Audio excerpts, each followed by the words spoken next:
And what's up, guys? Jesse here, and today we are learning about belts and hoses. As always, we'll be using my 1996 Honda Civic hatchback with the B20B swap as a point of reference. So let's get started. This is skill level 14. If you are new, if you're new, you're starting in the middle of it. You need to start back at the beginning. But here's what you missed so far. Just some tool reviews, and as far as the motor goes, explanation what a powertrain is and the drivetrain, basically the engine, transmission, and what they do overall. And then of course coolant, where your coolant goes in your radiator and your reservoirs. Of course, that's pretty much the catch up right now. So let's get started. Today is about belts and hoses. All right, so most cars have what you call a serpentine belt. So yeah, some cars have a serpentine belt, which is a main belt, and it runs the alternator, power steering, AC compressor, and the water pump. Some cars, like this car, has accessory belts, which is pretty much called V-belts, what some people call them, and they run the different pumps and whatnot. So let's go ahead and get started on the belts before we go to the hoses. So this car does not have a serpentine belt. Put my phone right there. This car does not have one serpentine belt. It has what you would call the V belt. And as you see here, here's the AC compressor, and here is the belt that runs the AC compressor.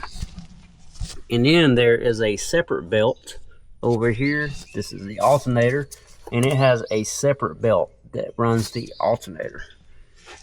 And both of them run off the crank pulley. That's the crank pulley right there. It turns and it runs the pump.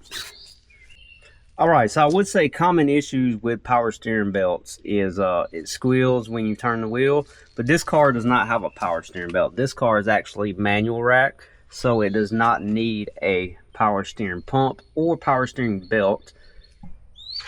And the belt on the alternator is what makes the alternator turn and charge your battery, just in simple terms. And of course, same with the compressor. It turns the compressor and makes it blow cold AC. So a good thing to look for on belts is cracks or frays.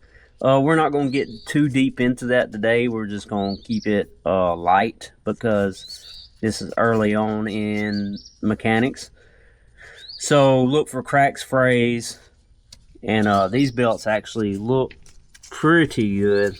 They don't look bad at all. But common knowledge says you want to change them every 60,000 miles. So my CRV has 140,000 and still going. I probably need to check it.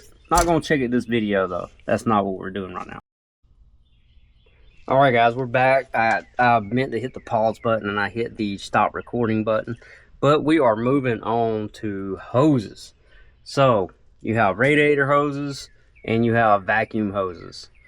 So what does this upper radiator hose do?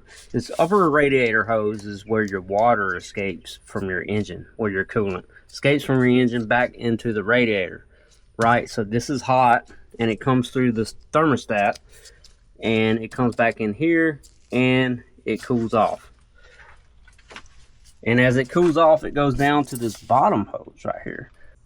So yeah, the thermostat's supposed to be right here on your upper hose, according to what I've learned in research. I just double checked myself. So this back hose, the bottom hose, it goes into the motor. So your coolant goes into the motor that way, and it comes back out this way through your radiator to cool your engine. So yeah, you just kind of feel of them. These feel pretty good. They feel fine. Also, you can cut the car on, and when it gets to operating temperature, just kind of look at them. If they're bulging or if you feel them and they're still soft like this, there could be an issue. All right guys, up next we have vacuum hoses. We'll start with the most important one in my opinion first. this vacuum hose, this runs to your brake booster, which is connected to your brake master cylinder. So this hose right here runs to your intake. If you are not getting vacuum on this hose, you will not have brakes. So it's very important. So yeah, guys, that's belts, hoses, and everything I think you need to know right now for skill level 14. So we're just pretty much learning all the bits and pieces of the engine. So look, guys, I appreciate y'all watching. Don't forget to like, share, subscribe, hit that bell for notifications. I'm also on TikTok. I'll see you guys next video.